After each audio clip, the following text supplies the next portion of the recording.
بسم اللہ الرحمن الرحیم۔ پیش خدمت ہے خبر نامہ، اہم عالمی خبروں کا خلاصہ۔ شمال مغربی بنگلہ دیش کے ضلع پنچ گڑھ میں جماعت احمدیہ کے 98ویں سالانہ جلسہ کے موقع پر جمعے کے روز شدت پسند مسلمانوں کی پولیس کے ساتھ جھڑپ کے دوران پولیس اہلکاروں سمیت درجنوں زخمی ہو گئے، جبکہ احمدی احباب کے سینکڑوں گھروں کو نذر آتش اور توڑ پھوڑ کی گئی۔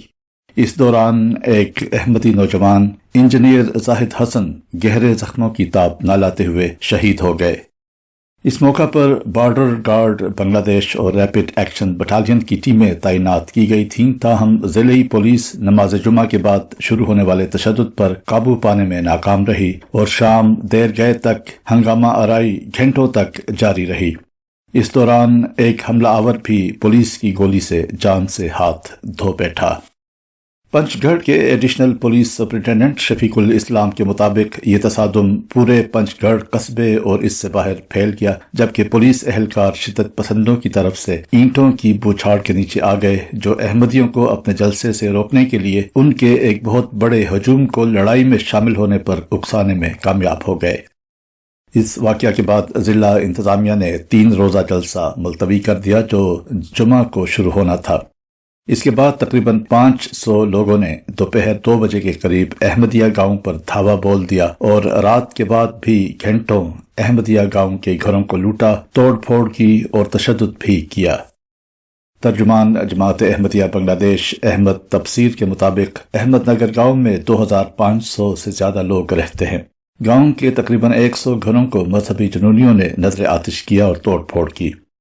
ضلعی انتظامیہ نے حملے کو روکنے کے لیے بہت کم کام کیا، حالانکہ اس سے قبل جمعرات کو بھی گاؤں پر حملہ کیا گیا تھا۔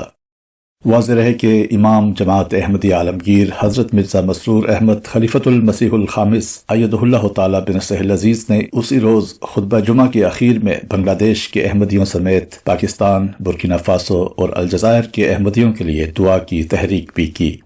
تفصیلات کے لیے ملاحظہ کریں صفحہ اول۔ 4 مارچ بروز ہفتہ لندن میں واقع مسجد بیت الفتوح کی جدید عمارت کا افتتاح امام جماعت احمدیہ مرزا مسرور احمد خلیفۃ المسیح الخامس ایدہ اللہ تعالی بنصرہ العزیز نے فرمایا، جس کے ساتھ ہی جماعت احمدیہ برطانیہ کی 17ویں نیشنل امن کانفرنس منعقد ہوئی، جس میں امام جماعت احمدیہ نے بصیرت افروز خطاب فرمایا۔ اس تقریب کی تفصیلات انشاءاللہ اگلے شمارہ میں دی جائیں گی۔ اقوام متحدہ کے سیکریٹری جنرل انتونیو گوتریس نے قطر میں 46 کم ترقی یافتہ ممالک کی کانفرنس سے خطاب میں غریب ممالک کے خلاف امیر ممالک کے حربوں کی مذمت کرتے ہوئے کہا کہ امیر ممالک اور توانائی کمپنیاں غریب ممالک کو شرح سود اور ایندھن کی اضافی قیمتوں سے تنگ کر رہے ہیں۔ دولت مند قوموں کو معیشتوں کی فروغ اور صحت و تعلیم بہتر بنانے کے لیے سالانہ $500 ارب دینے چاہیے۔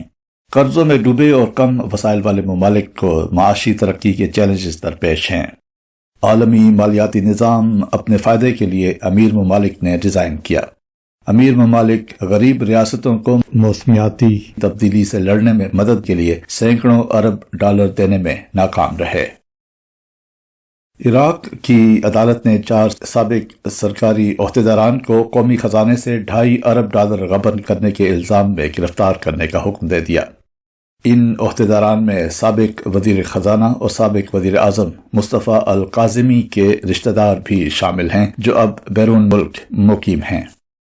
رپورٹ کے مطابق ستمبر سن 2021 سے اگست 2022 کے عرصے میں 5 کمپنیوں نے 247 چیک کیش کروائے، جن کی مالیت $2.5 ارب تھی۔ یہ رقم خرد برد کر لی گئی۔ اس رقم کو کمپنیوں کے اکاؤنٹ سے ان کے مالکان نے کیش کروایا اور فرار ہو گئے۔ واضح رہے کہ اس کیس کو ملک میں صدی کی سب سے بڑی ڈکیتی قرار دیا جا رہا ہے۔ چینی وزیر اعظم نے سالانہ نیشنل پیپلز کانگریس سے خطاب میں اقتصادی ترقی کے ہدف کا اعلان کرتے ہوئے رواں سال کے لیے معاشی ترقی کا ہدف تقریباً 5% مقرر کر دیا ہے۔ چین کی جانب سے معاشی ترقی کا مقررہ 5% ہدف گزشتہ دہائیوں کا کم ترین ہدف ہے۔ چین کا اس سال تقریباً 12 ملین نئی ملازمتیں پیدا کر کے شہری بے روزگاری کی شرح کو 5.5% تک لے جانے کا ارادہ ہے۔ چین نے دفاعی بجٹ 7.2% بڑھانے کا اعلان کیا ہے جو $225 ارب بنتا ہے۔ بھارت میں ہونے والے G20 اجلاس کے موقع پر کینیڈا اور چین کے وزرائے خارجہ کی ملاقات ہوئی ہے۔ کینیڈا کی وزیر خارجہ میلینی جولی نے چین کے ہم منصب کو واضح کہہ دیا کہ اپنے اندرونی معاملات میں کسی بھی غیر ملکی مداخلت کو برداشت نہیں کریں گے۔ کینیڈا اپنی جمہوریت اور اندرونی معاملات میں چین سمیت کسی بھی غیر ملکی مداخلت کو کبھی بھی برداشت نہیں کرے گا۔ ہم اپنی علاقائی سالمیت اور خود مختاری کی خلاف ورزی کو کبھی قبول نہیں کریں گے۔ واضح رہے کہ کینیڈا کے میڈیا نے حال ہی میں گمنام انٹیلیجنس ذرائع کا حوالہ دیتے ہوئے چین کی طرف سے کینیڈا کے گزشتہ 2 انتخابات میں مداخلت کی کوششوں کا الزام لگایا تھا جس کی چین نے تردید کر دی تھی۔ سعودی وزارت خارجہ نے قابض اسرائیلی عہدیدار کی فلسطینی گاؤں حوارہ کو صفحہ ہستی سے مٹانے کے بیانات کی شدید مذمت کی کہ سعودی عرب ان نسل پرستانہ غیر ذمہ دارانہ بیانات کو مکمل مسترد کرتا ہے۔ عالمی برادری کشیدگی کم کرائے اور فلسطینیوں کو تحفظ فراہم کرے۔ واضح رہے کہ اسرائیل کے وزیر خزانہ نے فلسطینی گاؤں حوارہ کو صفحہ ہستی سے مٹانے کی دھمکی دی تھی۔ انڈونیشیا کی سرکاری توانائی کمپنی پرتمینا کے ایندھن ذخیرہ کرنے والے اسٹیشن میں آتش زدگی سے 17 افراد ہلاک ہو گئے۔ جکارتا میں واقع فیول سٹوریج میں رات 8 بجے کے بعد آگ لگی۔ آتش زدگی سے کچھ گھر بھی جلے اور قریبی رہائش پذیر شہریوں میں خوف و ہراس پھیل گیا۔ شہری گھروں سے سامان سمیٹ کر بھاگ نکلے۔ فائر فائٹنگ یونٹ کے مطابق مرنے والوں میں 2 بچے بھی شامل ہیں جبکہ ایک بچے سمیت 50 افراد شدید زخمی ہیں۔ آگ بجھانے کے لیے 51 ٹرک روانہ کیے گئے تھے۔ کمپنی کے CEO نے آتش زدگی پر معذرت کی اور کہا کہ وہ آئندہ ایسے حادثات سے بچنے کے لیے اندرونی معاملات کو بغور دیکھیں گے۔ آگ لگنے والے فیول اسٹیشن میں 3 لاکھ لیٹر ایندھن ذخیرہ کرنے کی گنجائش ہے۔ ایشیا کی سب سے بڑی فوجی مشقیں کوبرا گولڈ تھائی لینڈ میں شروع ہو گئیں۔ ان فوجی مشقوں میں 30 ممالک کے 7,000 سے زائد فوجی حصہ لیں گے۔ مشقوں کے انعقاد کے لیے تھائی لینڈ، امریکہ اور دیگر درجنوں ممالک کے 7,000 سے زیادہ فوجیوں کی میزبانی کر رہا ہے۔ امریکی فوج کے انڈو پیسیفک فرنٹ کے کمانڈر جنرل جان اکیلینو نے بتایا کہ کووڈ-19 کی وبا کی وجہ سے اس مشق کو معطل کرنے کے بعد اس سال کی مشقیں تقریباً 6,000 امریکی فوجیوں اور دوسرے ممالک کے 1,000 سے زائد فوجیوں کی موجودگی میں منعقد کی جا رہی ہیں۔ اس رپورٹ کے مطابق ان فوجی مشقوں میں تھائی لینڈ، امریکہ اور جاپان کی فوجی اور سویلین خلائی ایجنسیاں موجود ہیں۔ جاپان کے شہر سائتاما میں بلیوں کو مار کر ان کے ٹکڑے ملنے کا سلسلہ جاری ہے جس سے شہریوں کی تشویش میں اضافہ ہو گیا ہے۔ اسکولوں کے اساتذہ کو بچوں کو گھروں تک چھوڑنے اور گروپس میں چلنے کا کہا گیا ہے جبکہ پولیس نے بھی علاقے میں گشت بڑھا دیا ہے۔ پولیس کے ترجمان کا کہنا ہے کہ ان واقعات کی تحقیقات شروع کر دی گئی ہیں۔ یاد رہے کہ جاپان میں جانوروں کو مارنا یا زخمی کرنا جرم ہے جس کی سزا 5 سال تک قید یا تقریباً 5 ملین ین $36,600 جرمانہ ہے۔ امریکہ کے صدر جو بائیڈن کے بروقت علاج نے انہیں جلد کے کینسر کے مرض میں مبتلا ہونے سے بچا لیا۔ امریکی صدر کے فزیشین کیوین اوکونر کی لکھی گئی رپورٹ وائٹ ہاؤس نے جاری کرتے ہوئے بتایا کہ 80 سالہ امریکی صدر کے سینے سے جلد کے کینسر کا سبب بننے والا زخم 16 فروری کو ہٹایا گیا۔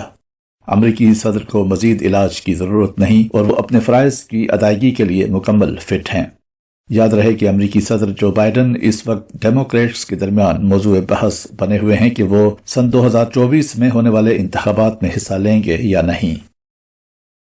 عالمی ادارہ صحت WHO کے ڈائریکٹر جنرل ڈاکٹر ٹیڈروس نے کہا ہے کہ کرونا وائرس کی ابتدا کے بارے میں جاننے کے لیے کام اب بھی جاری ہے۔ یہ واضح کرنا چاہتا ہوں کہ WHO نے کرونا وائرس کے آغاز کی نشاندہی کرنے کے کسی منصوبے کو ترک نہیں کیا ہے۔ کرونا وائرس سے متعلق کئی موقعوں پر چین کے اعلیٰ رہنماؤں سے بات چیت کی ہے۔ یاد رہے کہ حال ہی میں امریکی ایجنسی نے کرونا وائرس چینی لیبارٹری سے ممکنہ طور پر لیک ہونے کا دعویٰ کیا تھا جو چین کی جانب سے رد کر دیا گیا ہے۔ کورونا وائرس سے بچاؤ کے لیے روسی ویکسین سپوتنک 5 بنانے میں مدد کرنے والے سائنسدان آندرے بوٹیکوف جمعرات کو اپنے گھر میں مردہ حالت میں پائے گئے، جبکہ پولیس نے قتل کے شبے میں ایک شخص کو گرفتار کر لیا ہے۔ مقتول کی گردن پر نشانات پائے گئے، جس کی وجہ سے اندازہ لگایا جا رہا ہے کہ ان کی موت ممکنہ طور پر گلا دبانے کی وجہ سے ہوئی ہے۔ روسی صدر ولادیمیر پوٹن نے مقتول سائنسدان کو سن 2021 میں ویکسین کی تیاری پر کام کرنے پر ایک ایوارڈ سے بھی نوازا تھا۔ سعودی عرب میں رمضان کے دوران معمول سے زیادہ بارش کی پیشگوئی کی گئی ہے۔ رمضان کے آغاز میں ملک کے شمالی، مشرقی اور وسطی علاقوں میں موسم معتدل رہے گا۔ رواں برس رمضان موسم بہار میں آ رہا ہے، لہٰذا ہوا میں نمی کا دباؤ بڑھ جائے گا، جبکہ درجہ حرارت بھی معمول سے 1 ڈگری سینٹی گریڈ زیادہ ہوگا۔ مکہ اور ساحلی علاقوں میں درجہ حرارت رمضان کے آخر میں بڑھے گا۔ امریکی ریاست پینسلوانیا کے بین الاقوامی ایئرپورٹ پر مسافر سے دھماکہ خیز ڈیوائس برآمد ہوئی ہے۔ Federal bureau of investigation FBI کا کہنا ہے کہ 40 سالہ مارک مفلے نامی مسافر فلوریڈا جا رہا تھا۔